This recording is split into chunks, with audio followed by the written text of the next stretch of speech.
We are recording for people who weren't able to make it so that they can see it later on. Again, thank you for coming out. Tonight's address is to make sure that that you know the state of our district and that you know that Benton Harbor is moving in the right direction. So the theme for tonight is intentionality with hope and collaboration. So again, I want to welcome you. I understand and embrace the excitement and challenges that lie ahead for me for this school year. As superintendent, my sole purpose is to promote student-centered learning and achievement. I am committed to preparing our students for the complex world of tomorrow and to continuing to make Benton Harbor area schools one of the best districts in the state. However, in doing this, I need your help.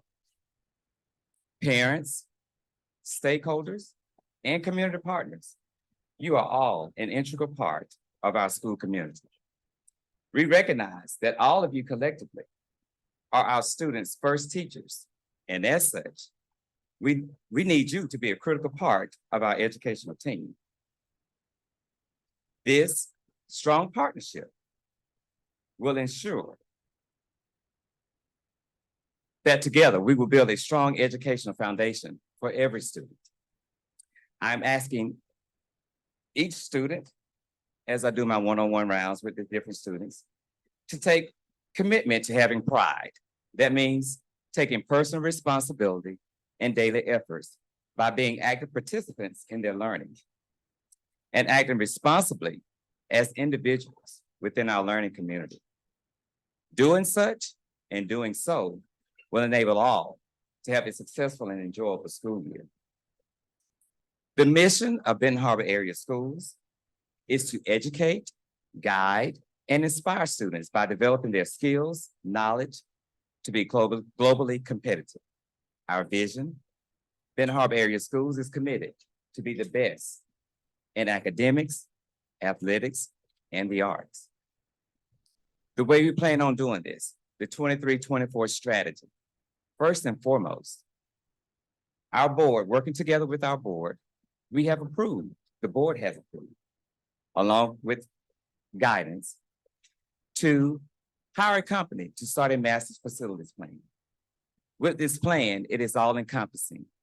It will include them going into our district, neighborhoods, with our partners, our teachers, staff, students. They will be looking at growth rates.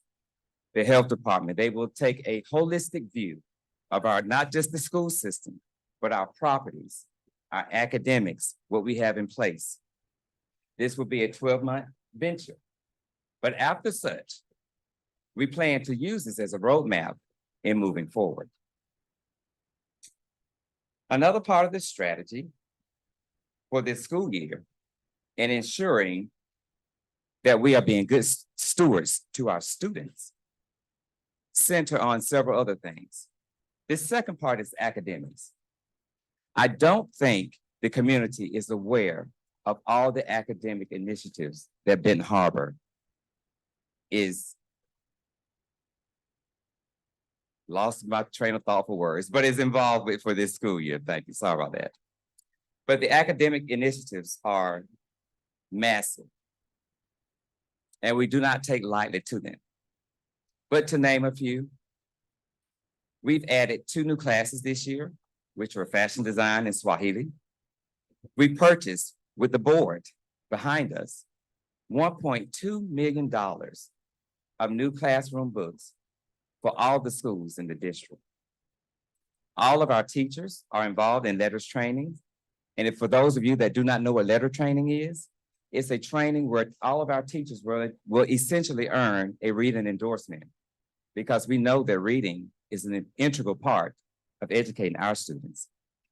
We have SLD read implementation, specific learning disability read implementation, Heggerty implementation, which is the teaching of phonemes. This is breaking the words apart, putting them back together, learning word parts, how they sound, and how to pronounce, which is another integral part of reading. We have disciplinary literacy implementation, We have Beyond Basics that is here on a regular basis daily at the high school from 9 to 12, giving tutoring to our students. We have the 8-step process. For those of you that do not know what the 8-step process is, it is looking at our student data. So if you look at our calendar this year, we have a lot of what we call data days. On those days, we take our students' data, we use common formative assessments. We've created assessments for each point in our teachers' teaching. The students are then tested. We have data days to go back and look at and assess the data. And then we regroup our students according to the data. With this, we use Tiger Time. During Tiger Time, those different groups of students receive the education and or the tutoring that they need to move forward. We're using database individualization for literacy, database individualization for math, the PBIS reward system, positive behavior incentive systems. We all know that our students learn and are engaged better when they are rewarded for good behavior. Restorative practices is the main thing that we've been focusing on this year and last school year as well. With restorative practices, we know that whenever harm is done, unless that harm is restored, those relationships will not be rebuilt. So we are working hard with restorative practices. We have collaborative classroom with caring schools community. We have differentiated instruction, which means each student is given individual instruction throughout the day to ensure that they're learning. We have thinking map training. We have a state personnel development grant that is currently at Discovery Enrichment Center and at MLK Jr. We have reading mastery. Again, this is all just the strategies of our academic department. We have Lexia Core 5 and Power Up Literacy software to help our students achieve. We have IXL, Tier 3 intervention.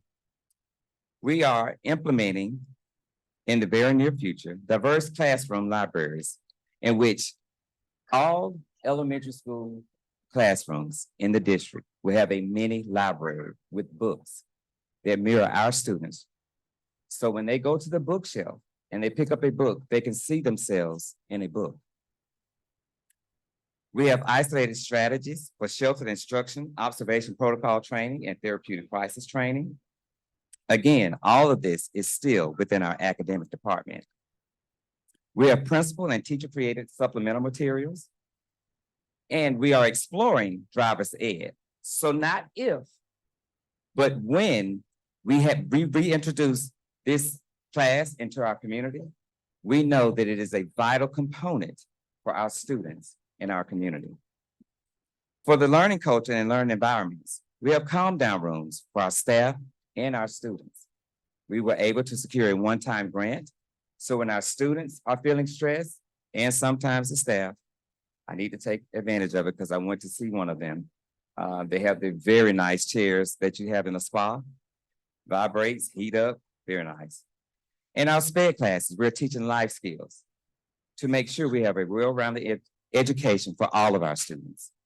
We have Promethean boards throughout the district. Every school, every classroom in the district has a Promethean board, catapulting us closer to 21st century classrooms. We have Threads of Hope that is expanded at 2 schools for our students' social and emotional learning. We also know that those social and emotional needs have to be met to have successful students.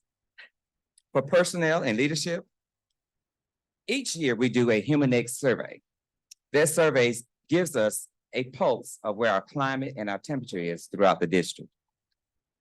From last year to this school year, we've seen a 44% increase in staff and faculty engagement, which is a huge jump from where we were.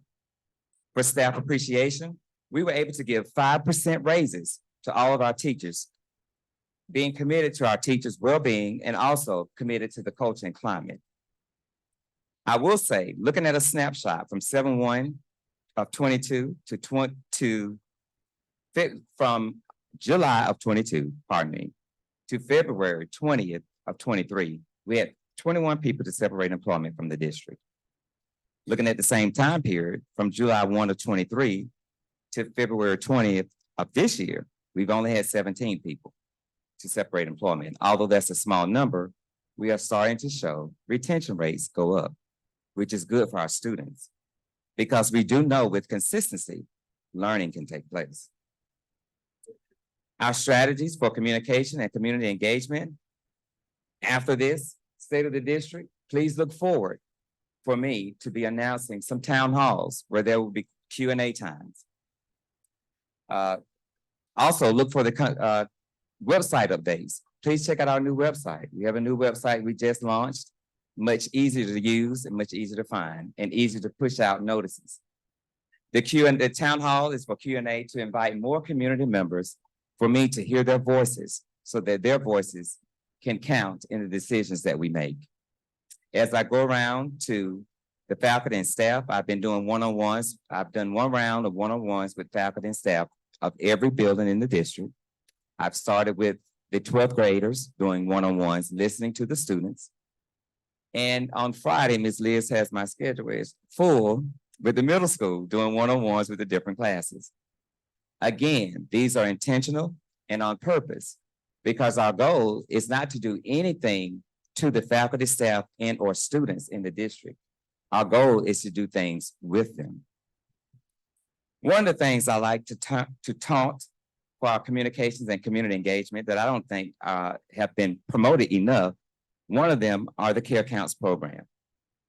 With the Care Counts program, with our collaboration with Whirlpool, each of our school buildings have a washer and a dryer that have been strategically placed in discrete places so that families that cannot wash their clothes can discreetly come to any school building and wash their clothes for free. Another program that we have that I do not feel gets enough attention is the Feel Good Refrigerator program. If any of you has children or a son that eats like mine, will know that the Feel Good Refrigerator program is a good program to have. We all sometimes run into those challenging times where our refrigerator may not be full. But those refrigerators are stocked on a regular basis. They're located at each one of our schools throughout the district where our families can go and pick up items that they need at no cost and at any time. We also have our community robust, which I'm sure you've seen several times. We are reaching out, looking for collaboration to collaborate with anyone and everyone. That bus needs to be utilized more. It is to break the barrier from the school to the community so that we can get information to you, not just from the school. We've already paired with Intercare. We will be doing some rounds with Intercare. We want to collaborate with anyone else, churches, other school districts, local government, to come around and disseminate information. This is not a thing for just us. This is a thing for all of us to use. In order for us to grow as a district, we must all collaborate and be intentional with it. Under operations, this year we had a clean single audit, which frees up funding opportunities and shows the community that financial controls are in place. We've increased our general fund balance by $14.3 million. So just to give you an idea, July 1 of 2022, our beginning fund balance was $4.72 million as we started the school year with. 7/1 of 2023, we started with $18.4 million. As of 12/31/23, our fund balance was $27.49 million. Now, partially that is due to the ESSER funds, but also is due to careful financial spending, intentional spending, with the guidance of our board, making sure that our students and staff get the things that they need and deserve. For the maintenance and the future state of all these initiatives that we have, we plan to monitor and follow up with the teaching and learning initiatives as stated above. We got to make sure that we go back and we follow up and that we meet our teachers where they are. I've heard from the teachers, and I still will be coming to your classroom to show you how to do stations. I haven't forgotten. We will continue to build and improve upon our communication via the website and the town halls and making announcements. And we look forward to continuously partnering and collaborating with the city and all other partners by inviting community commentation. Come to our board meetings. Do one-on-ones with me. I've invited everyone to do a one-on-one with me if you have personal questions. Please come out. Ms. Liz will be happy to fill up my schedule. She does it all the time, and then I will mess it up, and then she will get on to me. But she will be happy to put you on the schedule for a one-on-one so that we can talk. I think conversation goes a long way. Communication goes a long way, and it breaks down barriers. That can be seen tonight in this room. I've spoken with the mayor from St. Joe, and she's here, and I thank you. Again, we can do these things if we just come together and talk and collaborate. We plan to keep our financial controls and spending in compliance with internal checks and balances. We have a very robust finance committee that asks plenty of questions and make sure that we're on our toes and make sure that our reports match up to what they approve. In closing remarks, I'm looking forward to a positive and upbeat remainder of the school year in Benton Harbor area schools. Having clear and high expectations for our students are essential while responding to each student as an individual. This is fundamental in developing independent, productive, lifelong learners. With your help, only with your help and with your communication, can we be a community in which every person feels respected, valued, and is encouraged and challenged to achieve at the highest level. Again, thank you so much for coming out and listening to the things that we have going on in Benton Harbor area schools. And again, I encourage, hope, please come. One-on-ones, come to our board meetings. We need to hear from you because there's only way we can change is your voice being heard. I can tell you, we have one board member here that is a true advocate for your voice being heard. That's Ms. Elnora Gavin, Trustee Gavin. So thank you again and enjoy yourselves to some refreshments. Have a good evening.